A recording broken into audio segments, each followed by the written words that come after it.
উত্তর জেলার বন দপ্তর আবারও তাদের তৎপরতার প্রমাণ রাখল। গোপন সূত্রে পাওয়া সুনির্দিষ্ট খবরের ভিত্তিতে মঙ্গলবার ভোর 6:30 নাগাদ ধর্মনগর মহকুমা বন দপ্তর বিশেষ অভিযান চালিয়ে প্রায় 3 লক্ষ টাকার অবৈধ সেগুন কাঠ উদ্ধার করে। অভিযানের নেতৃত্বে ছিলেন মহকুমার বন দপ্তরের আধিকারিক সুপ্রিয় দেবনাথ। সূত্রের খবর, চুরাইবাড়ি ফরেস্ট বিটের আওতাধীন চুরাইবাড়ি, ফুলবাড়ি ও লক্ষ্মীনগর এলাকায় একযোগে এই অভিযান পরিচালিত হয়। দীর্ঘ অনুসন্ধানের পর বনকর্মীরা মোট 175 ফুট চেরাই সেগুন কাঠ উদ্ধার করতে সক্ষম হন। এছাড়াও অবৈধ বনজ বস্তু পরিবহনের অভিযোগে TR05A2597 এবং TR054375 নম্বরে 2টি হাইস্পিড অটো আটক করেছে বন দপ্তর। ওই যানবাহন দুটির ভেতর বিপুল পরিমাণ কাটা আগর গাছ মজুদ অবস্থায় পাওয়া গেছে। অভিযানে অংশ নেন চুরাইবাড়ি, লালছড়া, বাগবাসা, শনিছড়া, পানিসাগর ও জুড়ি বিটের ফরেস্টার সহ বন দপ্তরের অন্যান্য কর্মীরা। হঠাৎ এই অভিযান ঘিরে এলাকায় উত্তেজনার পাশাপাশি সচেতনতার পরিবেশ তৈরি হয়।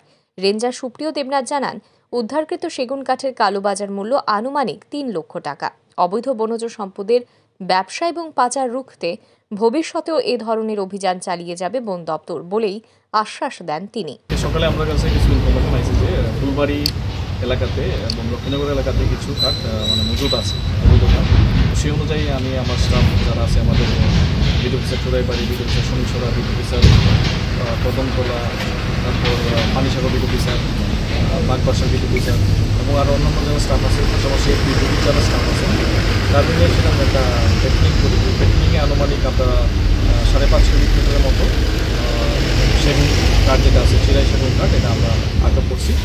তো এখন অব্দি ইনভেস্টিগেশন চলতেছে। যারার বাড়িতে পাওয়া গেছে তারা ক্লেম করছে না, তারা মাল প্রদেশীরা। আর আমরা যখন পেট্রোলিং করি তখন আরও 2টা অটো আমরা সিজ করছি, যেটা অবৈধভাবে আগর পরিবহন করতে আসলো, আগরের লগ। তো আজকে সকাল থেকে এখন অব্দি মোটামুটি আমরা এই সাফল্য। এই বিষয়ে কাউকে আটক করেছেন না? এখন অব্দি কারোর আটক করা গেছে না। তো ইনভেস্টিগেশন করতেছি আমরা। তো ফার্দার ইনভেস্টিগেশনের পরে যখন আমরা অ্যাকচুয়াল যারা আছে তারা যখন পাবো তখন আমরা অ্যাকশন নিই। এগুলোর বাজার মূল্য কত হতে পারে? এখানে যে টিম্বারটা আছে মোটামুটি 5.5 কিউবিক মিটারের মতো আনুমানিক ধরেন। ডিপার্টমেন্টাল রেটেও যদি আমি দেখি তাহলে প্রায় 1.5 লাখ টাকার মতো আছে। আর এমনিতে যদি বাজার মূল্য দেখি তাহলে আনুমানিক ধরেন প্রায় ডাবল হতে পারে, 3 লাখ টাকার কাছাকাছি। আর 2টা অটো যেটা আছে, আগরটা যেটা আছে সেটারও আরও ধরেন আরও 15-20 হাজার টাকা আছে।